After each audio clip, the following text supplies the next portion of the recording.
స్థానిక సంస్థల ఎన్నికల వేళ రాజకీయాలు మాత్రం రసవత్తరంగా మారుతున్నాయి. పలు పార్టీల అభ్యర్థులతో పాటు స్వతంత్ర అభ్యర్థులు సైతం బరిలో నిలిచి గెలవాలనేటటువంటి ఒక తపనతోంచి తెగ ఉవ్వుళ్ళూరుతూ ముందుకు సాగే ప్రయత్నం చేస్తున్నారు. మరోవైపు మరికొన్ని ప్రాంతాలలో రాజకీయాలకు అతీతంగా స్వతంత్రంగా బరిలోకి దిగి మరి విజయం వైపుకు దూసుకుపోతున్నటువంటి నేతలు ఎందరో అని చెప్పాలి. ప్రస్తుతం మనం కామారెడ్డి జిల్లాలోని గాంధారి మండలంలోని జువ్వాజి గ్రామానికి చేరుకున్నాం. జువ్వాజి గ్రామంలో కాంగ్రెస్ పార్టీ తరపున ఎట్టకేలకైతే గుర్రం వినయ్ కుమార్ అనేటటువంటి అభ్యర్థి మాత్రం వార్డు మెంబర్గా మూడో వార్డులో వార్డు మెంబర్గా బరిలోకి దిగారు. ఆయన వార్డులో ఉన్నటువంటి సమస్యలు ఏంటి, ఏమేమి సమస్యలు గుర్తించే అవకాశం ఆయన తీసుకున్నారు, ఆయన సమస్యలపై ఎలాంటి సావాసం చేసే అవకాశం ఉందో తెలియాలంటే ఆయనతో మనం మాట్లాడే ప్రయత్నం చేద్దాం. చెప్పండి, మూడో వార్డుకి సంబంధించి మీరు అధికార కాంగ్రెస్ పార్టీ తరపున వార్డు మెంబర్గా బరిలోకి దిగారు కదా, ఎలాంటి సమస్యలు మీరు గుర్తించారు మీ వార్డులో? సార్ నమస్కారం సార్. ముందుగా ఆర్ న్యూస్ ప్రేక్షకులందరికీ నమస్కారము, మరియు ముఖ్యంగా మా జువ్వాడి గ్రామ ప్రజలకు నమస్కారం. ఇంకా ముఖ్యంగా మా మూడవ వార్డు సభ్యులకు, వార్డు ఓటర్లకు, వార్డులో ఉన్న యువకులకు నేను నమస్కారములు మరియు పాదాభివందనాలు తెలియజేస్తూ ఉన్నాను. సార్, ప్రస్తుతానికి నేను జువ్వాడి గ్రామంలో ఎన్నికలు అంటే ఎలక్షన్ కోడ్ రాకముందే నేను బిఫోర్ 6 months నేను 1వ వార్డులో సీసీ రోడ్డు పనులు అనేటివి దగ్గరుండి నేనే కాంట్రాక్ట్ పట్టుకొని మా ఎమ్మెల్యే మదన్ మోహన్ అన్న గారి సహకారంతో MGNREGS నిధులను తీసుకువచ్చి నేను 1వ వార్డులో సీసీ రోడ్డు పనులు, అభివృద్ధి పనులు చేయడం జరిగింది సార్ ఆల్రెడీ. అండ్ వాస్తవానికి అప్పుడు ఎలక్షన్స్ ఏం లేకుండే సార్, బట్ ఇప్పుడు ఎన్నికలు వచ్చినాయి. నాకు ఎమ్మెల్యే గారు నేను పార్టీలో జాయిన్ అయిన తర్వాత after MP elections mandal youth Congress vice ప్రెసిడెంట్గా నన్ను ఆశీర్వదించడం జరిగింది. లెటర్ ప్యాడ్ కూడా ఇప్పించడం జరిగింది సార్. బట్ ఈ ఒక్కసారి నా 3వ వార్డు ప్రజలకు నేను ఆఫ్టర్ విన్నింగ్ గెలిచిన తర్వాత నేను బీటెక్ బిఎడ్ సార్. మన గ్రామస్తులందరికీ అర్థమవ్వాలి అంటే నేను 18వ తరగతి వరకు చదువుకున్నాను సార్.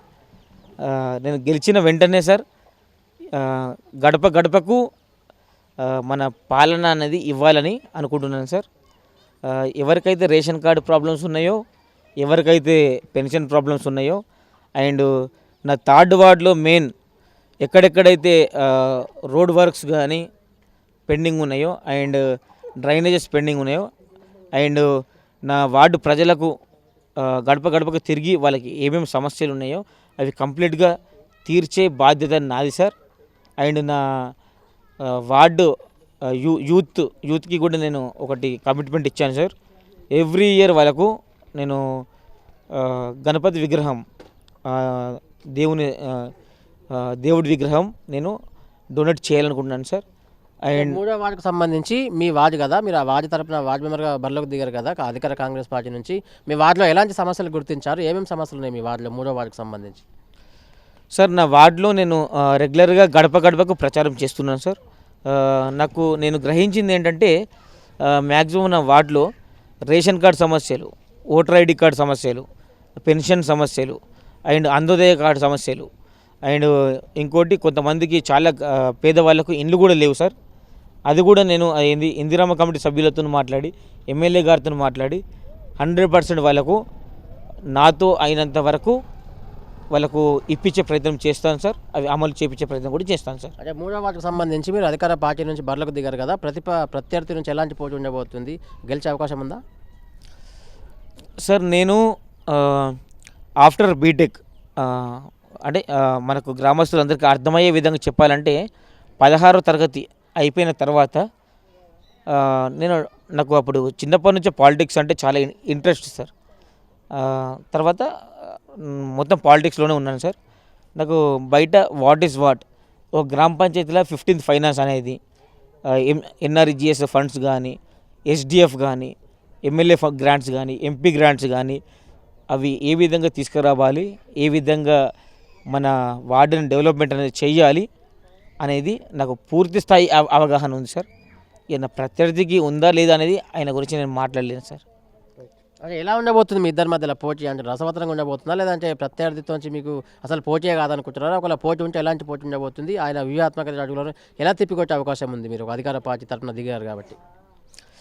సార్ ప్రత్యర్థి విషయం మాట్లాడాలనుకుంటే ఆ, ప్రజలకు తెలుసు సార్, నా వార్డు ప్రజలకు ఆల్రెడీ తెలుసు. ఆ, ఏంది సార్, వాట్ ఈస్ వాట్ అనేది నా వార్డు ప్రజలకు ఆల్రెడీ తెలుసు. ఇప్పుడు నా ప్రత్యర్థి ఈ పనులను చేయగలుగుతాడా? ఒక సీసీ రోడ్ అనేది నేను గతంలోనే పోసి చూపించాను 5 లక్షల నిధులతోని, సక్సెస్ఫుల్ అయింది. ఇప్పుడు ఏంది నా ప్రత్యర్థి ఈ ఒక ఆయన పోసి చూపిస్తాడు చూపించడం అనేది నాకు తెలియదు సార్ వాస్తవానికి. బట్ ప్రజలకు మాత్రం తెలుసు సార్, నాతోని వర్క్స్ అవుతాయా అవ్వవా అని మాత్రం తెలుసు.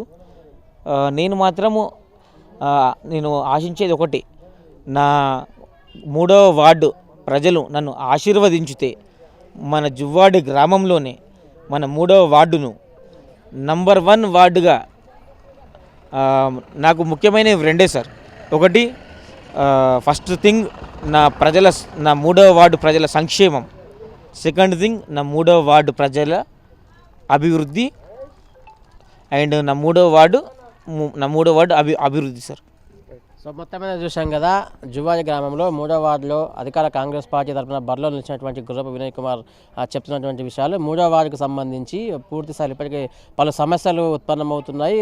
గత పాలకుల నిర్లక్ష్యంలో తమ 3వ వార్డు నిర్లక్ష్యానికి గురైంది. ఇప్పుడు ఒకవేళ ప్రజలు ఆశీర్వాదిస్తే కనుక భారీ మెజారిటీతో తనను గెలిపిస్తే ఖచ్చితంగా ఆ 3వ వార్డును అన్ని రంగాలు అభివృద్ధి చేస్తామని, అదేవిధంగా వివిధ రకాల సమస్యలతో సతమతమవుతున్నటువంటి తమ వార్డులోని సభ్యులకు కావచ్చు, అక్కడ గ్రామస్తులకు ఎట్టకెలకైతే తను వెన్నంటే ఉండి మరి రకరకాల ఫండ్స్కి సంబంధించి గ్రామ పంచాయతీకి వెచ్చించేటటువంటి ఆ ఫండ్స్కి సంబంధించి ఎంతో కొంత ఆ వార్డుకు కేటాయించే విషయంలో ఎమ్మెల్యే చొరవతో, అదేవిధంగా ఎమ్మెల్యే సహకారంతో పాటు ఇక్కడ నూతనంగా రాబోయేటటువంటి సర్పంచ్ సహకారంతో కూడా నిధులు తీసుకొచ్చి మరి తమ 3వ వార్డును ఖచ్చితంగా అభివృద్ధి చేసే దిశగా అడుగులు వేస్తారంటే గుర్రపు వినయ్ కుమార్ చెప్తున్నటువంటి పరిస్థితి. Over to studio.